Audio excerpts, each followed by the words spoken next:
What's up guys, I'm the Viking, welcome back to the channel. If you're new here, hello, and last week, as I informed you, there's some work to do on Project Outlaw, so I thought I would bring you along with that, so let's get started.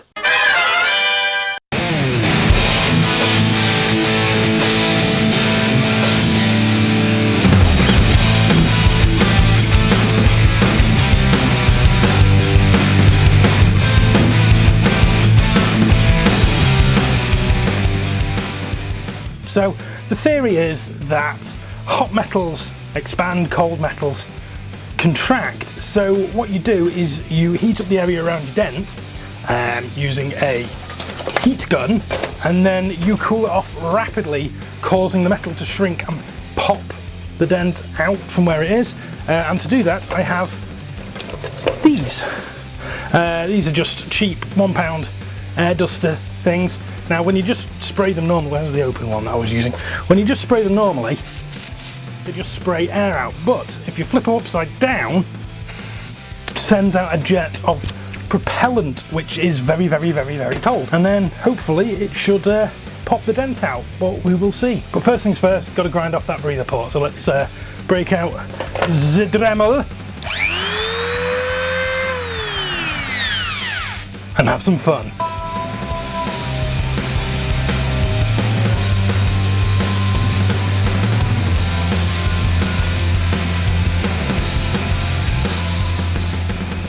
Okay, so that's the breather port roughly taken off. There's a bit of sanding needing doing on that.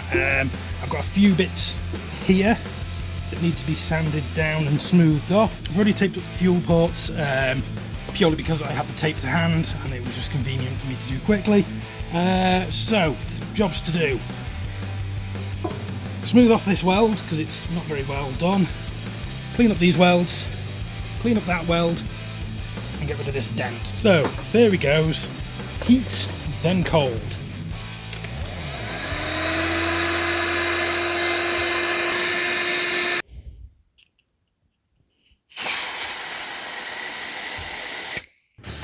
Apologies for the loud noise, but I've had to put the heater on because it's cold. So the hot-cold method has taken some of the dent out, but it's still very visible. They've tried doing the glue pulling method with a homemade kit, and that's not really done anything, and then doing a bit of research. Once you get to this stage with the sharper edges, glue pulling kits don't really work all that well, which is probably why it's not done much. So now I've gone a scouting in one of the barns and I've found a metal pole that I'm going to clean up, and I'm going to try heating the metal and then pushing from the inside to try and pop it.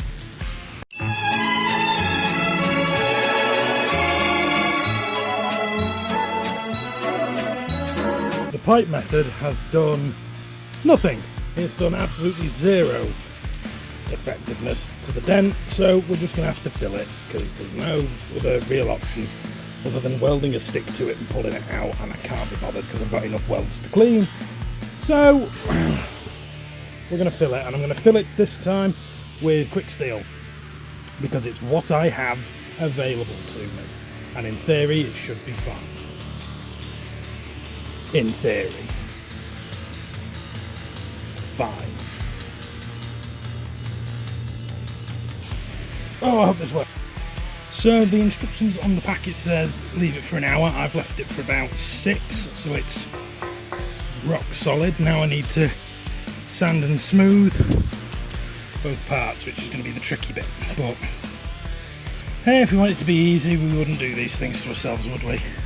So the best way of doing this is to slowly work your way up. So I'm going to start with some reasonably coarse 240, then I'm going to do a pass at 320, then I'll do a pass at 400, then I'll do a pass at 600, and then I've got some 1200 knocking around that'll really smooth it off for the final coat. I'm also going to be using a high build primer, so any surface scratches like we've got here won't show through. This is the tedious part of doing metal work, unfortunately. You've got to take the time to get it right. So one of the key elements when you're doing any sort of body filling like this is to put on more stuff than you actually need to cover the area, because you're going to have to sand it smooth, and you're never quite sure exactly how much you're going to need, so putting a little bit too much on and spending a bit more time sanding is much better. So what I've done here is I've roughed it out to basically the correct shape. It's still a little bit on the high side when you're looking at the tank. Smooth, a little bit raised here, a little bit raised here, and then it's a case of going over with your hand and feeling for the change between your filling material and your tank or your bodywork or whatever it is you're working on, because if you can feel that, it'll show up on your paint. I'm telling you right now, I've seen it, I've done it, it'll show up. So I can feel the edges. Can't feel that edge, that's completely smoothed off. Can feel a little bit there, but the rest of it I can feel. So more sanding and smoothing. And after much smoothing, it is done. What do you reckon, Yuki? Is that ready for paint? Can you give it your seal of approval? What do we reckon? Okay. You think it's good enough? I think it's good enough. So, next job. Clear off any high spots with a bit of wet and dry, and then base coat. So, the only thing now that's really stopping me from painting this tank is that somewhere, I don't know whether you can hear it over the sound of the fan, there's something metallic inside it rattling around. So there's one way that I've come up with to try and sort that. Magnets. Yeah, bitch! Magnets! Oh! I'm going to glue a piece of string to one of these magnets, and then I'm going to put it in here, and I'm going to try and fish out whatever's causing that to stick, in theory. Or I'm just going to end up sticking a magnet to the inside of a tank. If that happens, it's going to act as an impromptu fuel filter that I will never ever be able to get out again. So we will see. Okay, this worked even better than I thought it would. So what I did was I tied a piece of string to these two magnets, hot glued it shut so that I didn't lose it, and literally just pushed it through into the tank and then shook the tank about, right? Now, first of all, no more rattlies inside the tank, but oh my god, the amount of little bits of overweld and spiraled metal that were inside the tank, like, all that would have gone through into my carbs and into my engine and just been a nuisance. And now it's going in the bin. Holy hell, for the cost of £2 and a bit of string, and I've still got all these magnets left, and they're great if you get like metal splinters, you can get them out really easily using these, but that is